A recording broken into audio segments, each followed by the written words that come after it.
নমস্কার বন্ধুরা, সুধা ভিলেজ ব্লগে আপনাদের সবাইকে স্বাগত। আবার একটা নতুন ব্লগ নিয়ে চলে এলাম। আপনারা আমার সঙ্গে থাকুন আর শুরু থেকে শেষ পর্যন্ত ব্লগটা দেখতে থাকুন। আশা করি আজকের ব্লগটা ভীষণ ভালো লাগবে। তো আজকে দুপুরবেলা কিন্তু আমি ব্লগটা শুরু করেছি। তো আজকের কি রান্না করব সেগুলো আপনাদের সাথে শেয়ার করব। তো আজকের কিন্তু এই যে দুটো এঁচড় নিয়েছি, একদম পুরো গাছে থেকে কিন্তু পাড়া হয়েছে। দেখুন একদম গাছে থেকে কিন্তু আমি এঁচড়গুলো পেড়ে নিয়েছি। আর পাড়ার সময় তখন ক্যামেরাটা কিন্তু অফ ছিল, মানে ফোনে তখন চার্জ ছিল না।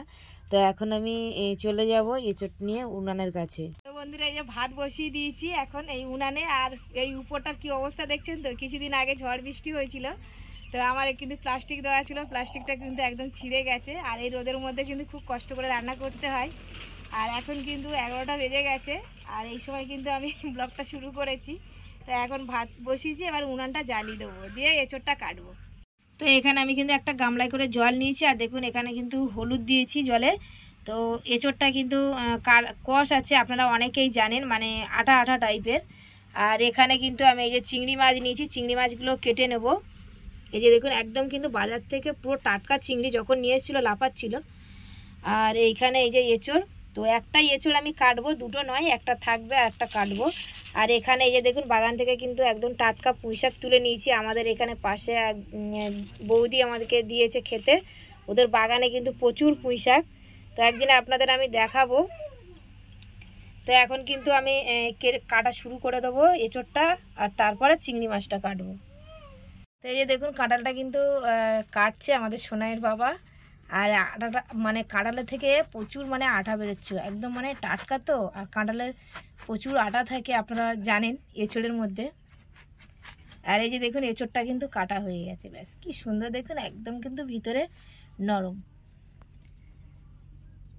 এই তো কীরকম আটাটা দেখুন। আর এই আঠা কিন্তু হাতে লাগলে পরে কিন্তু ছাড়ে না, তার জন্য কিন্তু আমাদের সর্ষের তেল হাতে লাগিয়ে নিতে হবে, নিয়ে ভালো করে এঁচড়ের খোসাটা ছাড়াতে হবে, ছাড়িয়ে পিস পিস করে কেটে নেব। তো এখন তাহলে আমি হাতে তেল লাগিয়ে নেব, নিয়ে আর এঁচড়টা ছাড়িয়ে পিস পিস করে নেব। তো এই যে দেখুন এঁচড়টা কিন্তু ভালো করে কিন্তু ছাড়িয়ে নিচ্ছে, আর এইভাবেই কিন্তু ছাড়াতে হবে। এই যে দেখুন, আর এই যে পিস পিস করে কিন্তু কেটেছে, এই তো এরকমভাবে কিন্তু পিস পিস করে কাটতে হবে।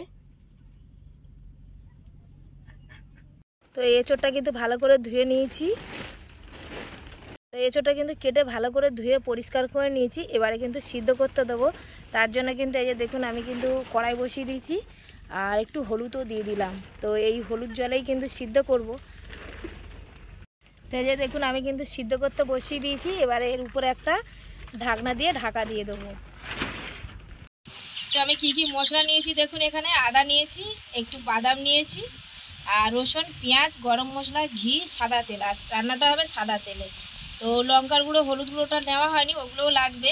আর চিনি একটু নিয়ে নেবো। তো এই হলো আমার মশলা। তো এখন মশলাগুলো আমি বেটে নেব। তো আমার কিন্তু এঁচড়টা কিন্তু সিদ্ধ হয়ে গেছে, আর আমি কিন্তু জাস্ট 2 মিনিট কিন্তু ধরে সিদ্ধ করেছি। আপনারা চাইলে প্রেসার কুকারে দেবেন, গ্যাসে কিন্তু তাড়াতাড়ি হয়ে যাবে। আর আমি একটু কড়াই তো একটু সময় লাগে উনুনে, আপনারা জানেন। তো বেশি সিদ্ধ করিনি, আর বেশি সিদ্ধ করলে কিন্তু এঁচড়টা রান্না করার সময় কিন্তু একদম ঘেটে যাবে। ওই জন্য একটু শক্ত থাকতে আমি কিন্তু নামিয়ে নিচ্ছি। তো এই যে দেখুন চিংড়ি মাছগুলো কিন্তু আমি ভেজে নিয়েছি, আর ওই তেলে কিন্তু আর একটু তেল দিয়ে দিয়েছি। এবার কিন্তু ভালো করে সব মশলাগুলো কষিয়ে নেব, নিয়ে এঁচড়টা দেবো। তো একটু গোটা জিরে দিয়ে দিলাম, আর তেজপাতা দিলে তো ভালোই হয়। তো আমার হাতের কাছে তেজপাতা নেই, ওই জন্য দিলাম না, আপনারা চাইলে দেবেন। তো পেঁয়াজটা দিয়ে দিলাম।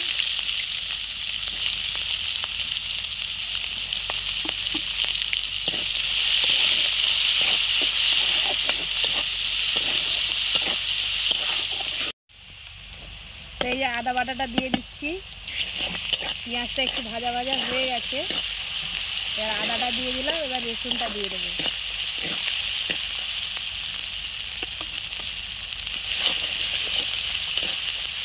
সব মশলা কিন্তু ভালো করে কিন্তু কষাতে হবে। আর এমনি যেগুলো রান্না করতে গেলে কিন্তু মশলা কিন্তু ভালো করে কষিয়ে রান্না করতে হবে, তাহলে কিন্তু সেই তরকারিটার কিন্তু দারুণ টেস্ট হয়।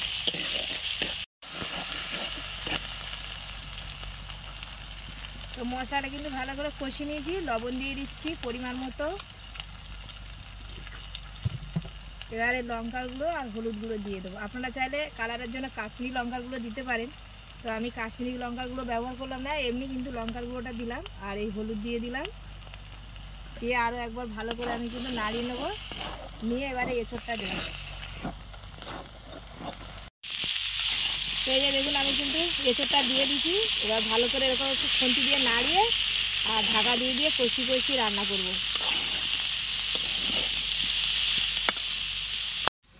সেই যে আমি বাদাম বাটাটা দিয়ে দেবো, দিয়ে একটু নাড়িয়ে আর জল দিয়ে দেবো। ভালো করে কিন্তু আমার কষানো হয়ে গেছে। আর একটু চিনিও কিন্তু আমি দিয়েছি, যেহেতু এঁচোড় তো একটু চিনি না দিলে কিন্তু ভালো লাগবে না। সেই যে আমি কিন্তু জল দিলাম, আর বেশি জল দেবো না, বেশ তরকারিটা কিন্তু একদম মাখা মাখা হবে।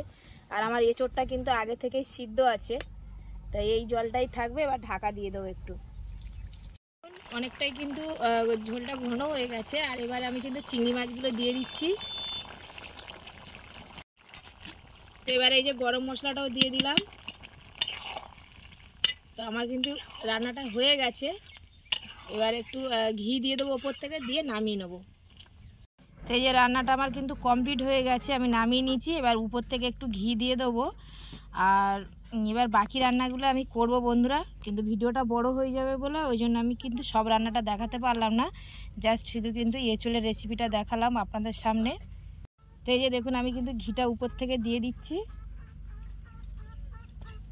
এবার একটু ভালো করে খুন্তি দিয়ে নাড়িয়ে দেবো, দিয়ে আর ঢাকা দিয়ে দেবো। তো বন্ধুরা আমার তো রান্না হয়ে গেছে এঁচোড়। আর এদিকে এই যে দেখুন সোনাইয়ের বাবা একটা বড় কাতলা মাছ ধরেছে, তো এই মাছটা এখন কাটবো, কেটে এবার রান্না করব। যা হোক একটা মানে ঝাল মতো বানাবো ভাবছি কাতলা মাছের। তো এই যে দেখুন আমি এখন মাছটা কেটে নেব। আর মাছটা পুরো এক্ষুনি কিন্তু জল থেকে তুলে নিয়ে এসছে। তো এই যে দেখুন মাছটা কেটে ভালো করে ধুয়ে পরিষ্কার করে নিয়ে আর এই যে লবণ হলুদ মাখিয়ে নিয়েছি। তো এখন ভাজা করে নেব, নিয়ে তারপর রান্না করে নিয়ে তারপরে আপনাদের সামনে আসবো।